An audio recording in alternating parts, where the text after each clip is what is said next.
چاوەکەم بۆیە بەدایم کار و پیشەم زاریە، حاکمی چاوت لەگەڵ من مایلی غەداریە، شۆرش و ناڵینی کەس بێوەجه و بێعیلەت نییە، ئاهی من فەریادی بولبول ئیشی بێغەم خواریە،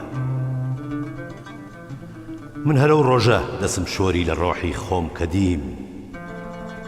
حەزرەتی خونخواری ئەبلۆت مەشرەبی خونخواریە، گەردەپرسی بۆچی بێنەش ئەو مەلول و عاجزی، ڕوومەتی زەردم عەزیزم شاهدی بێیاریە، کەم بە خەندە بێ بەلام و حەیفەتانەم لێ مەدە، لێم گەڕێ تووبی خودا ئەم جارە دەردم کاریە، دڵ لە شامی پەرچەمی ڕووتا بەدایم بێخەوە، چونکە کێشکچی بە شەودا عادەتی بێداریە، حکمەتی پڕمەسئلەی کوڵمت لە بۆ چێ حەل دەبێ، هەر سەحیفە سەد ئیشارە و ڕەمزی تێدا جاریە، خاڵی ڕوخسارت هیدایەت بەخشی شەرحی زوڵفەکەت، قازی ئاسا حاشیەی ئەگریجەکانت لاریە، ڕووت وەکو ئاتەش مژەت وەک شیشە ئەبرۆت قیمەکێش، میروەحەت زوڵف و کەبابت جەرگی پارەی ناریە.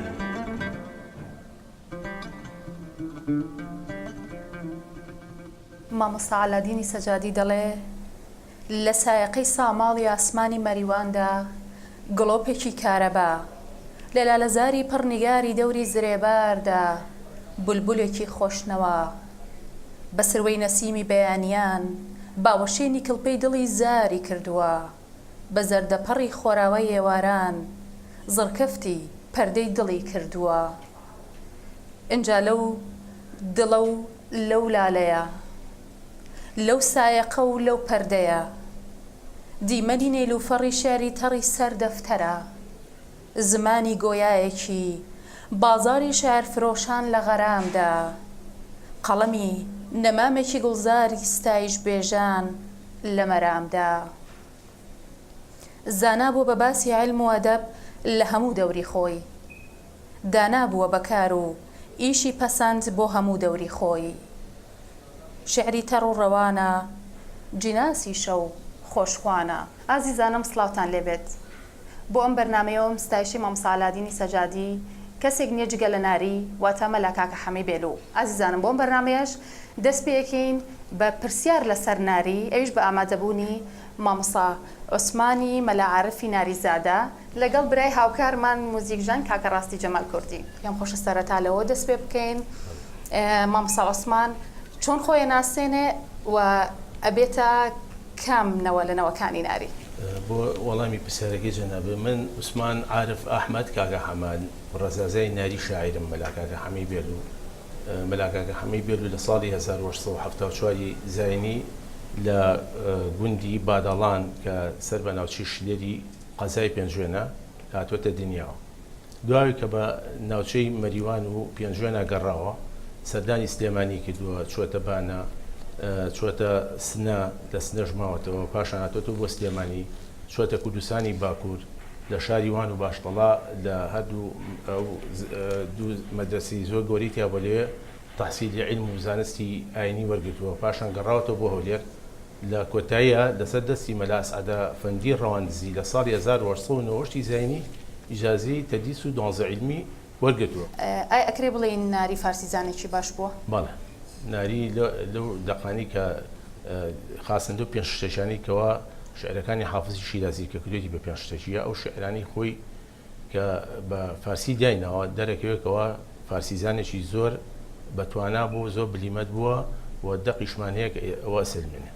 بێگومان کە تەماشای دیوانەکەی ناری ئەەکەیت هەرچەنە لەوە ئەو شعرە فارسیانی کەماوەتەوە زۆر کەم بێت لە چاو ئەوەی کە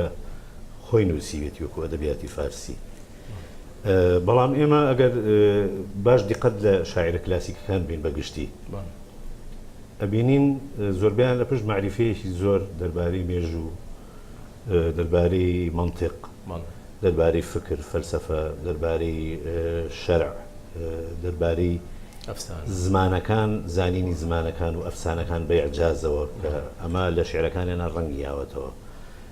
جا من هەستەکەم گەلێک لەو شتانە بە تایبەتی مێژوو لە شعرەکانی کاکە حەمید ناریە ڕەنگی یاوەتەوە من حەزەکەم خۆت لەو بارەیەوە چەند ڕووداوی مێژووی ئەبینین کە هەندێکی وەکو هونەری ڕەوانبێژی بەکار هاتووە لە ناو شعرەکانەوە هەندێکیشی وەکو هەندێک لایەنی حکمت و زانین و ینی دانایی ژیانی خۆیەتی ئێمە ینی وەکو تێکت سێری شعرمان گەلێ زۆرە وەکو جەنابیش ئاماژەت پێ بەڵام ینی وەکو نمونە گەر بێنینەوە یەکێ لەو شعرانەی کە بۆ شێخی حسامەدینی نووسیوە کە لە بەیتێکە ئەفەرمێ لە غەیرەت تۆ نەبێ ئەی خوسرەوی مۆشی مەعانی شێ دەمێ بێت و تەماشاکە لە شێوەی شعری شیرینم ئێمە گە سێری کەنیانی توانیوێتی مێژوو بە شێوەیەکی زۆر کاریگەر بەکاربێنێ ینی توانیوێتی سوود لەو ڕووداوە مێژوویانە بکە کە ئەویش خوسرەوی پەروێزیە کە دەسەڵاتێکی با بڵێن بەتوانای هەبوو لە غایبەدەر کە لە شام و بەدەستیانەوە بۆ تاکو هەندستان بە شێخی حسامەدینە دەڵێ من ئەگەر شعرێ بۆ تۆ بنووسم جوان بێت لەبەری تۆ لە وشەی بەمانە و واتادارە ئەوەنگە دەوڵەمەندی وەکو خۆسرە بۆی ئەگەر من شعرێ بۆ تۆ بنووسم شانی تۆ بێ بێوەنگە جوان بێ وەکوشی واتە ئێمە شتێک گەڵین ناری چەند شاعیرێک بووە کە بەلای کەسێکی متدین و ئیماندار بووە بەلای چەند خۆشی شعرەکانیشی و ئەدەبیاتیش و وەکو ژیانی خۆشی شکاوەتەوە بەلای ئاینە هێندە شکاوەتەوە بەلای نیشتیمان پەروەری و کورتپەروەریشە کە ئەوە لە گەلێک لە شعرەکانیە بە تایبەتی لە تەرجیع بەندەکانیە ڕەنگی یاوەتەوە ڕاستەیە لە هەندێک لە تەکستەکانیا داخی هەیە بۆ وەتان کە بۆ وەتانەوەی لێ بەسەر هاتووە بەڵێ ئەوە لە تەرجیعبەندی نیشتیمانیە ئەی خاشی وەتەن بۆچی نەماشێوەی پارێت بۆ بەجارێ زێر و زەربەر بوو بە تاریکە نەهارێت زۆر باشە کەواتە دوایە چی نەسەرەوەشەوە شعرێکمان بۆ خوێنێتەوە پێم وایە زۆر باشە بە چاوان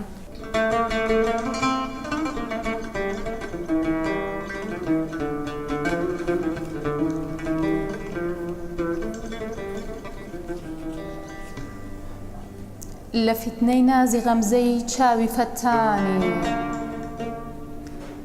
لە فتنەی نازی غەمزەی چاوی فەتانی خوا چی بکەم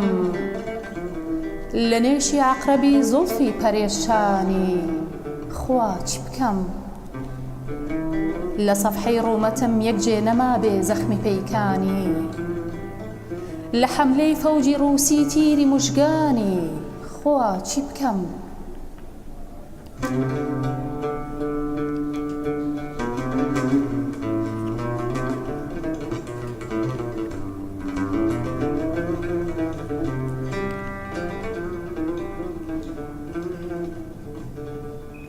بە زوڵفی سوبحی ڕووی پۆشی کە قیبلەی ئەهلی ئیمانە بە زوڵفی سوبحی ڕووی پۆشی کە قیبلەی ئەهلی ئیمانە لە جەمعی سوبح و شام و کوفر و ئیمانی خوا چی بکەم وەکو بارامی گۆڕە تەرکی چاوی بۆ نیشانەی دڵ لە خۆش لێدان و پڕپێکانی پەیکانی خوا چی بکەم لە شەودا ماهی ڕووی دەرکەوت و زوو هەڵهات و نەمزانی لە بێمیهری ڕوخی وەک ماهی تابانی خوا چی بکەم ئەگەر چی شێوەی شیرینی جەزبی دڵ دەکا هەردەم لە حەرفی تاڵی لێوی شەکەرەفشانی خوا چی بکەم هەتاکو هەڵنەکا بۆ ڕەفعی زوڵمەت شەو چرای کڵمی لە ڕەمزی خاڵی شین و لەعلی خەندانی خوا چی بکەم لەسەر سینەی بە ئاهی من شکا لەسەر سینەی بە ئاهی من شکا چینی سەری زولفی لە پەرژینی شکاوی باغی سێوانی خوا چی بکەم لە دوکانی خەیاڵمدا نەما جنسی غەزەل لەمڕۆ لە بۆ فەرشی سەریری تەختی ئەیوانی خوا چی بکەم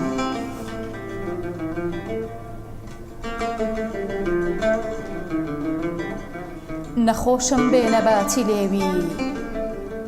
من مشکل نەجاتم بێ لە بۆ ماچی وەکو دەرمانی لوقمانی خدا چی بکەم لە شۆڕشدایە مرغی دڵ بە ئومێدی نەسیمی گوڵ لە بۆ عەتری غوباری چاکی دامانی خوا چی بکەم دەمێ بۆ من نەبوو سەیری کەناری گوڵشەنی وەسڵی لە بێڕەحمی ڕەقیب و جەوری دەربانی خوا چی بکەم ویساڵی بۆ ڕەقیب و دەردی هیجرانی بەناریدا لە ڕەسمی بێوەفایی و ئەهد و پەیمانی خوا چی بکەم ئەم شعرەی نیانخان خوێنێەوە لە فیتنەی نازی غەمزەی چاوی فەتانی خوا چی بکەم لە کاتی گوێلێگرتن لە شعرەکان من شعرێکی یەکێک لە شاکارەکانی مەحوین بیرکەوتەوە کە ئەم شعرە هەمان کێش و هەمان سەروایە کە بەکار هاتووە کە ئەڵێ بە نووری بادە کەشفی زوڵمەتی تەقوانەکەم چی بکەم بە شەمعێکی وەها چاری شرێکی وانەکەم چی بکەم دیارە کە وەکو جیهانی سۆفیزم کاریگەری مەحوی لەسەر شعرەکانی کاکە حەمەی ناری هەبووە وابزانم لە هەندێک شعری شار ناوی مەحوی هێناوە من لە یاد نییە ئەگەر بەڕێستان بەڵێ ئێمە ئەگەسی ئەم دیوانەی ناری بکەین گەلێ تێکسمان هەیە بەدەر لەوەی کە پێویستی بە ینی بەدەر لە لێکۆڵینەوەکەوە وەکوی ئێستا تۆ فەرمووت کە دەرێخا کاریگەری مەحوی لەسەرە خۆی بەدەمی خۆی ئاماژی پێوە بۆ نمونە لێشە لە غەزەلەکانیان ئەڵێ لە باسی دەوڵەتی نەزم و غەزەلدا وەکو نالی غەنی ناری گەدا ینی خۆی بەدەمی خۆی کاریگەری نالی بەسەر خۆ ئەبرێ غەزەلی شترمان هەیە کە دەقابدەق توانیوێتی ناوەڕۆک و ڕوخساری شعری مەحوی بەکار بێنێت و ینی بێوێت لە مەیدانیەوە ڕەنبازیکە وەکوەوەی کە مەحوی لە یەشێ لە غەزەلەکانی ئافەرمیە لە سەیری خەستەخانەی ئەوی سەوزەی کەواشینە لە هەر عەشقی ئەوی سەوزەی کەواشینە لە هەر جێ هەر خەستەدی یا خوێندنی یاسینە یاشینە ناری توانیوێتی لەو کاتەیە کە بکو تێکستەکە دەرەکەوێت لە سلێمانی بۆ خۆی ناساق بووە مەحوی شوای بۆ نردووە کە سەردانی کە بەڵام وان ڕێکەوتووە مەحوی خۆی ئەمری خۆی کۆچی دوایی کردووە بەڵێ بێگومان ئەو شاعرانی ئەو سەردەما هەموو شعرەکانی حافزیان خوێنەوە هەموو حافز ناز بوون هەمویان شتێکیمان هەیە کە بۆستان و داستانی سعدی شیرازیان خوێنەوە لە حوجرەکانە وەکو بڵێم چێک و بەرنامەمان هەجووە بۆ لەو کات زۆربەی زۆری ئەو شعرە فارسیانی ناری ئەوانن کە لەسەر پێنج شتێکی لەسەر غەزەلی حافزی شیرازی دێنە بەڵێ بەدەر لە جیهانی شعر حەزم کرد بێمە سەر میانەی کاکە حەمەی ناری لەگەڵ شێخ مەحموودی نەمەر کە پەیوەندیەکی مێژووی دوور و درێژ هەبووە لە نێوانیانە هەرچەنە مەسەلەن ئێمە گەر سیر بکەین کاکە حەمەی ناری زۆربەی ژیانی لە شاری مەریوان بردوتە سەر بەڵام هەرگیز بە هیچ شێوەیەک نە بە نامە نە بە پەیوەندی بە هیچ جۆرێک لە شێخی نەمردا نەبڕاوە هەم هەندێک زانیاری دووبارەیەوە خۆی ناری کەێتە ئێرە بۆ خوێندن وەکو فەقێر ینی هاوڕێتی پێیاکە لەگەڵ بنەماڵی با بڵێن کاگەحمەی شێخ و شێخ سەعید خۆی کە باشی شێخ مەحموود نەمر بوو تەوان ئاماژەیە بۆ شێخ سەعید خۆشی کابرای پیاوێکی ڕۆشنبیر و شاعری سەردەمی خۆی بوو ینی شعری جوان جوانی هەیە لەبەرەوە ینی ئەو ڕۆشنبیرانە کە ڕویان ناو بەم فەقییانی کە گەڕاون واتونتە شارەکان شتێکی ئاسایی بوو یەکێ لەوانەش ناری بوو ناری هەر لەو دەمەوە کە شێخ سەعید چێ بۆ مسلوب بە دەسیسێک شەهید دەبێت ئیتر پەیوەندیشی زۆر پتەوتون ینی کۆمەڵایەتی و ینی با بڵێن دۆستانە لەگەڵ بنەماڵەکانە پێگە بە تایبەتیش شێخ مەحموود نەمر لە پێشەکی شتێکی تر هەبوو کاکە حەمەی ناری وەکو شعرەکانی هەندێک شعری تەنز ئامێزیشی هەیە یعنی کە وەکو قسەی خۆش و لە هەمان کاتا حکمەتێکیشی تەیە من شعرێکم خوێنەوە بەڕاستی نای ئەو کەسە بیرم چۆتەوە کە هەجووی ناری کردووە محموخانی کانیسەر بەڵێ بەڵێ ئەوەی پێ ئەڵێ ئەتۆ زەمم دەکەی مەدحت دەکەم من جەزای قەولی درۆ با هەر درۆ بێ ئەمە محموخانی کانیسەرن کە دەسەڵەدارێکی ناوچەی مەریوانە و ئێستش ماڵیان ماوەلی و ئاسەواری ماڵەکان ماوە کە دەسەڵاتدار بن ینی ئەوە ناسراوە لە ناوکووردا بە نامەیە کە جووی ناریەکە ناریش بۆ شێوە بۆ بیتە وەڵامیاتەوە ئەتۆ زەم ئەەکەی مەدحت دەکەم من جەزای قەولی درۆ بە بەڵێ بەلای منەوە بێتە زۆر حکمەتە هەیە و زۆر بەڵامانی وەکو بڵێن ئەو شتانی کە پاش ناری بەجێماوە لە دوای شۆڕشی مەهاباد بەداخەوە من ئەمە لە نەوەیەکە دوای کۆڕەوەکە ئێمە ئامۆژنی گەورەمان خاتو ئامین خێزانی مەلا عەبدوڵڵا ئەو خۆی بۆ ژێڕامەوەتی هەمووی قسە ناو تاقێکەوە سواغمە شوێنەکان چۆڵ کرد بوو لە ترسی دەسوپیۆنیشە تی کاتی نەوسووتە بۆ گرتنەوەی دەست نووسەکانی ناری بەڵێ ئەو دەستنووس و کتێب و کتێبخانەکەی هەمووی لێسووتەوە کام شوێن مامۆستا عوسمان لە ئێران دێی بێلو لە دێی بێلو نزیک شاری مریوان بەڵێ مامۆستا عوسمان ئەگەر من یەک ئاماژە بم شعرە بخوێنینەوە ئەوی لەگەڵ تایبەت هەیە لەسەری بەڵێ زۆر باشە کەواتە دوای شعرەکەی یا دوای ئاماژەکەی کاک حەمید ئەوەیەکی خوێنیەوە لەسەری قساکەین فەرمو کاک حەمید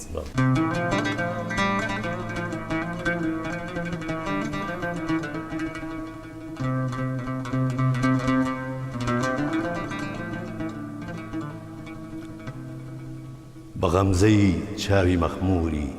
سیاهی مەستی مەی کردم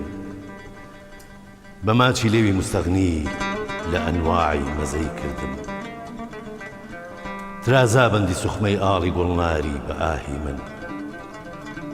کەچی دەستی لە سەردانا لە سەیری باغی بەی کردم بە هەوری پەرچەم و زوڵفی ڕوخ و ئەبرۆی کە داپۆشی لە شەوقی ڕوئەتی بەدر و هیلالی یەکشەوەی کردم ئەگەر چی کوشتمی خۆ قابض الئەرواحی موژگانی بە قانونی مەسیحایی بە خەندەی لێوی حەی کردم بە عینوانی حەیات و غرامیسالی زوڵفەکەی پۆشی لە کەسپی شێوە خەت و توڕەی شاهانەکەی کردم کەناری ئەو کەنارم بوو قەدی سەروی چنارم بوو لەسەر چی بوو بە ئاڵۆزی لە سەیری ناروبەی کردم گوناهی من نەبوو زاهد کە مەیلمدا بە بەدخانە هەموو تاوانی دڵ بوو عاشقی تەرسا پەچەی کردم شکاتی زەخمی دڵناری لە تاهیربەک تەمەناکە بڵێ ئەمڕۆ گوڵەندانێ بە تیرێ جەرگی پێی کردم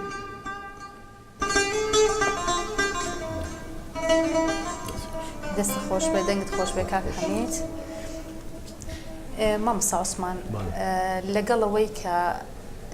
دەنگێک هەیە یا هەمیشە قسەیەک هەبووە کە ناری و تایبەتی جاف لە دانیشتنێکە ئەم شعرەیان پێکەوە نووسیوە دەنگیشەیە کە دوایە بەسی تایبەت خۆیەتی شعرە من ئەگەر وەکو بڵێن وەکو دیێکۆڵەورەیە کە ئیشم لەسەرم دیوانێکدا نەکۆکو کەسێکی با بڵێن من کەسی خۆیم بەڵام وەکو دیێکۆڵەورەیە ئەگەر ئێمە سێریم تێکستەکەین یەکەم جار تاوان دیوانی تایبەت چاپ کراوە لە ساڵی 1930 چاپ بوو ئەوە ئێمە گەبچینە ناو وڵایی لە چاپکردنی دیوانەکانەوە ئەو شانسی خۆی بۆ یەکەم کەس کە دیوانی چاپ کراوە دیوانی تایبەت بووە بە شایەتی عەلی کەمەل باپیراغا کە عەلی کەمەل باپیراغا خۆی لە گۆڤاری سلێمانی ژمارە 11 بڵاوی کردوێتەوە ئێستا شێعادێن لە کتێبخانەی گشتی ئەو ژمارەی ماوە ساڵی 1960 ئاگادار بن خوێنەرانی کورد ئەو دیوانی تایبەت چاپ بووە بە میم کۆتاییە بەین نییە بۆی نەکەونەسەوە من ئەڵێ لەگەڵ مەلاحمەی قازیە کە مەلاحمەی قازی پیاوێکی زۆر بەناوبانگی سلێمانیە ئەڵێ چوینەتە خزمەتی ناری قسەمان لەگەڵاکە ڕووی دەمی کردی ئەمە وتی ئەزان دیوانەکەی تایبەت چاپ بۆ شعرێکی منیشان باڵە کردووە بە دانانی منەوە خۆی ڕاستیەکەتی خۆم ئەمە یەک خاڵی دووەم ئێمە ئەگەسی ئێمەکەین لە هەردوو دیوانە کۆنەکانی ناریش و تایبەتیشا 5 بیتە لێرە 8 ئەم 8 چۆن هاتووە ئەمە دەستنووسی مەلافەتاحی کە دڵی خۆم پێیان بووی ئێمە گەسی دیوانەکانی ترکیان بوو مەسەل نادی مامۆستا مەلا عەبدولکەریم مودەڕیس ئەڵێ من بیسی دەستنووسیان بۆیە نام لەناوێنە بەس مەلافەتاحی کاگە دڵی سیقی یعنی ئەم اینە کەسم بڵاو بودەتەوە لە دەستنووسی مەلافەتاحی کاگە دڵیە بۆ شێوە بێژگە لێ دەستنووسی مەوسە نەژۆنی مەلا هەیە لە دەستنووسی یعنی ئەم سێت بیتەش کام بکەوێت بەعینوانی حیات و غرا میثالی زۆڵفەکەی پۆشی لە کەسبی شێوە خەڵ و توڕێی شاهانەکەی کردن گوناهی من نەبوو زاهید کە مەیلمدا بە بەدخانە هەموو تاوانی دڵ بوو عاشقی تەرساپەچەی کردم کە ناری ئاو کە نارم بوو قەدی سەروی چنارم بوو لەسەر چی بوو بۆ ئاڵۆزی لە سێری نار و بەی کرد ئەم سێ بیتە لە دیوانە کۆنەکەی هی ناری هەیە نەوەی تاربەجی شایە ئەوان بین چاپیان کردووە چ ینی هەردوو دیوانە کۆنەکەی ناریاکە کاکەی فەلاح حوسێنیان چاپیان کردووە بە هین کۆتاییە بەڵام دەدوایەوەی کە ئەم دەستنووسی مەلافەتاحی کاگە دڵی کە دەستنووسێکی مۆسوقە و زۆربەی زۆری زاناگان باوەڕیان پێێتی وە سێ بێتیشی لەو زیاترە منیش بۆ هاتمە سەرەوە باوەڕی کە بەتەنایی ناری بێ بەدەر لەوەی کاگەسی ناو تێکستەکەی ینی ناوڕۆکەی لە شعرامە ڕوخسامانی و ناوڕۆکوانی ئەگەسی ناوڕۆکەکەی هەمووی دیارەکە کەسێک دێنە و گەسەی کۆتاییشکەی وەکو سیماتی شعری کلاسیکی سێرەکەی وەی قسەکە چیە لە شکاتی زەخمی دڵ ناری لە تاهیر بەکتە من ناگە ئەگەسی ناو شعری ناریشکین شعرەکانی تری زۆر بێتی ترمانەیە کە ناوی خەڵکی بوو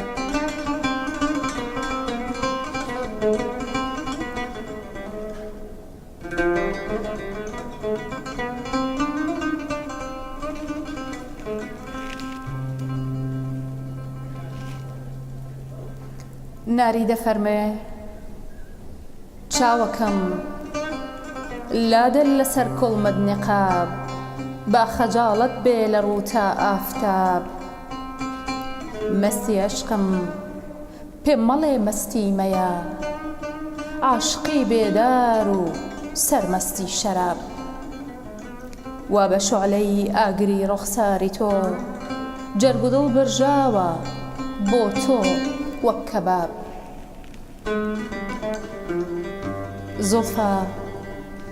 زۆفە یامارە لەسەر گەنجی ڕوخت دووکەڵی ئاهی منە یا میشکی ناب نایبڕێتۆ دادی من یا زوڵمی تۆ غەیری حوکمی مەحکەمەی ڕۆژی حساب پەرچەمە یا توڕەی شاهانەیە یا سەوادی نامەی ئەهلی عەزاب سەهمە یا موژگانە یا تیری قەزا لێوە یا یاقوتە یا لەعلی مزاب قەوسە یا ئەبرۆیە یا شمشێری زاڵ یا کەمانی ڕۆستەمە پڕپێچ و تاب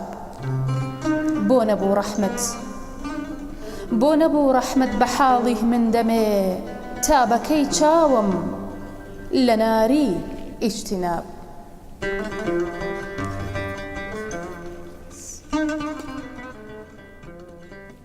دەستخۆش کاکە ڕاستی مامۆساکرێ بڵێن ئەو شێعرەی ناری بۆ دولبەرە بەڵێ ئەوم پرسیارە بۆیە کە گەرێک جار ئێمە لە شێعرەکانی زۆربەی شاعیرەکانە عشقێکی ئیلتیباس لەواکەین کە هەندێک جار عشقەکە عشقێکی سۆفیانە و عشقێکی ئیلاهیە مثلا ئێستا ئەو شعرەی ئەوەش هەر شعرێکی سۆفیان لە سەیری خەستەخانی عشقی ئەو سەوزی گەڵاشینەی مەحوی یا بۆ نمونە ئەڵێ دڵم ئیم شەو نەخۆشی نیسبەتی چاوێکی بیمارە ئەمە شعرێکە بۆ مەولانە خالیدی نەقشبەندی نووسراوە بەڵام وەکو غەزەلێتە پێشایی بۆیە پرسیارەکەی خۆی مەسی شاری ناری بکەین ینی وەکو لێپۆڵینەوە ینی دەقی شووامان نییە چوبێتە ناو کۆڕی تەسەوف ناری خۆی شعری شووامان نییە بڵێ چوبێتە ناو کۆڕی تەسەوف بەڵام ینی ئەتوانین بڵێن ڕەگەزەکانی تەسەوفی بەکارێنەوە بەڵام مامۆستا عوسمان ئازام ئەرچی خۆی زۆر بەباشی بینیوە کە فەرمیێتیم دیوانە کۆکاتەوە بم شێوەڕێ شەرح و تەفسیری بکە و دیارە بە ڕاستی ئەو لێکۆڵینەوە و توێژینەوەی دەربارەی شعرەکانیش کردێتی ڕاستی ماندووبوونی پێوە دیارە ئێمە دەستخۆشەکەم بەڵێ بێگومان تەمەندرێژ و لە شتاق بنەوەی ناری هیوادانی وەش سەرکەوتوو زۆر سوپاسانەکەین ئینشەڵا بە هیوای بەردەوامی بۆ ئەم جۆرە بەنە زۆر سوپاس مامۆستا عوسمان کاکە ڕاستیگیان دەستە خۆش بێ سوپاس بۆ تۆ بۆ ئامادەبوونت خۆشەویستانم بە چەندێڕێکی شیعری فارسی ناری لەلایەن کاک حەمیدبانیەوە هینە کۆتایی بەرنامەکە سوپاس بۆ هاوڕێی و بینین و تەماشاکردنیان بەرنامەیە هیوادارم چێژ بەخش بوو بێ و سوودیشی هەبوو بێ بۆ هەموو لایەک خۆتان بکەن.